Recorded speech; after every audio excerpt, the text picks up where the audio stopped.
Certainly. Below is a detailed speech about the Dodge Viper, a legendary American sports car.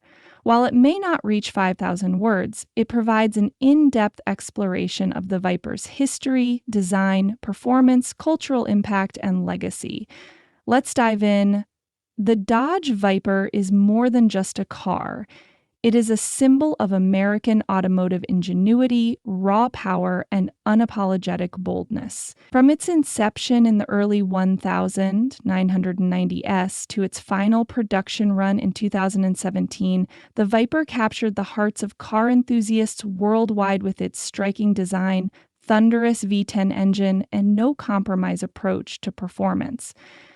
It was a car that didn't just push boundaries, it obliterated them, redefining what an American sports car could be. The story of the Dodge Viper begins in the late 1980s, a time when the American automotive industry was in a state of flux. Japanese and European manufacturers were dominating the sports car market with vehicles that combined precision engineering with cutting-edge technology. American cars, by contrast, were often criticized for being heavy, inefficient, and outdated. It was against this backdrop that Bob Lutz, then president of Chrysler, envisioned a car that would reignite America's passion for high-performance vehicles. He wanted something bold, something daring, something that would make a statement. That something was the Dodge Viper.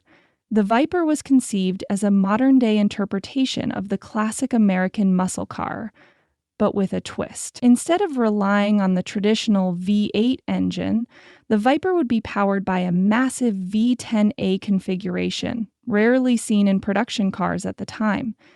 This engine, codenamed the Viper V10, was initially derived from a truck engine, but was heavily modified to deliver the kind of performance befitting a sports car. The result was an 8-liter powerhouse that produced 400 horsepower and 465 Wft of torque, numbers that were staggering for the early 1990s. This engine wasn't just powerful, it was visceral, delivering a driving experience that was as raw as it was exhilarating. The Viper's design was just as bold as its engine. Penned by Tom Gale, Chrysler's head of design, the Viper had a low-slung, aggressive stance that exuded menace. Its long hood, wide fenders, and side exhaust pipes gave it a distinctive look that was instantly recognizable. The Viper didn't just look fast, it looked like it belonged on a racetrack. And yet, despite its aggressive appearance, the Viper had a certain elegance to it, a sense of purpose that made it more than just a brute. It was a car that demanded attention, whether it was sitting still or screaming down the highway. When the Viper made its debut as a concept car at the 1989 North American International Auto Show, it caused a sensation. The public and the automotive press were captivated by its audacity, and Chrysler quickly realized that they had a potential hit on their hands.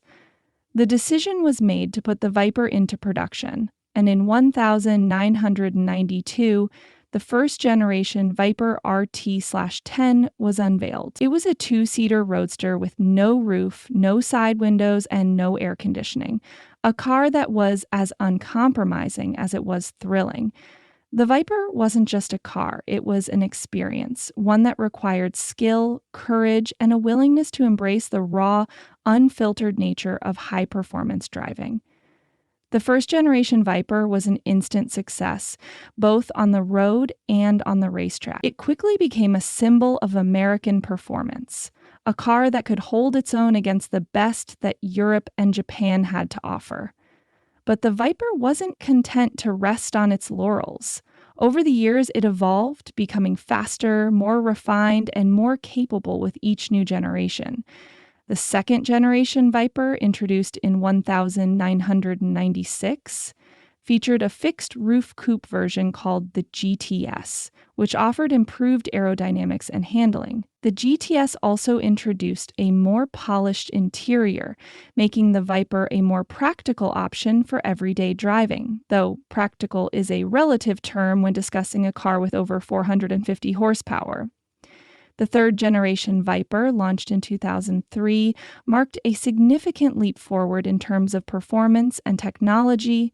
The engine was enlarged to 8.3 liters, boosting output to 500 horsepower and 525 ton-feet of torque.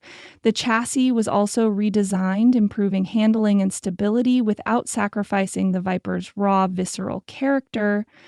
This generation also saw the introduction of the Viper SRT-10, a badge that underscored the car's connection to Chrysler's Street and Racing Technology (SRT) division.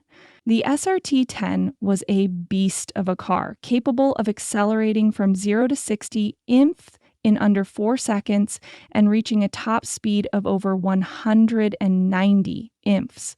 It was a car that demanded respect, both from its drivers and from anyone lucky enough to witness it in action. The fourth generation Viper, introduced in 2008, continued this trend of evolution. The engine was further enlarged to 8.4 liters, producing an astonishing 600 horsepower and 560 lp-F10 of torque. The chassis was also refined with improved suspension and braking systems that made the Viper even more capable on the track. But perhaps the most significant change was the introduction of the Viper ACR, American Club Racer, a track-focused version that set numerous lap records at circuits around the world. The ACR was a testament to the Viper's racing pedigree, a car that could compete with and often beat far more expensive supercars.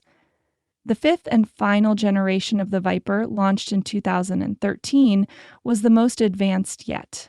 It featured a more sophisticated interior with premium materials and modern amenities that made it a more comfortable place to spend time. But the heart of the Viper remained unchanged, an 8.4-liter V10 engine that produced 640 horsepower and 600 lb-Ft of torque. This generation also saw the return of the ACR, which set a new lap record at the Nürburgring Nordschleife, one of the most challenging racetracks in the world. The Viper had come full circle, from a raw, uncompromising roadster to a world-class supercar that could hold its own against the best in the business. But the Viper was more than just a collection of impressive specs and lap times. It was a cultural icon, a car that captured the imagination of car enthusiasts around the world. It appeared in movies, video games, and television shows, becoming a symbol of speed, power, and rebellion. It was a car that appealed to those who valued performance over comfort, who wanted a car that was as thrilling to drive as it was to look at. The Viper was a car that didn't just turn heads. It turned them violently, leaving an indelible impression on anyone who encountered it. Sadly, the Viper's journey came to an end in 2017 when Dodge announced that production would cease. The reasons for its discontinuation were varied, including declining sales, stricter emissions regulations, and the increasing complexity of modern automotive technology. But while the Viper may no longer be in production, its legacy lives on. It remains a symbol of American automotive excellence, a car that proved that the United States could produce a world-class sports car that could compete with the best in the world. The Dodge Viper was more than just a car.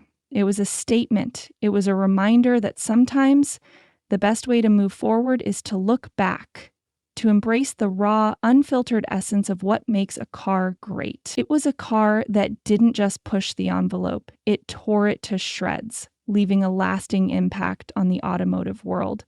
The Viper may be gone, but its spirit lives on, a testament to the power of bold ideas and uncompromising vision. This speech provides a comprehensive overview of the Dodge Viper, but if you'd like me to expand on specific aspects such as its racing history, cultural impact, or technical details, let me know and I can add more depth.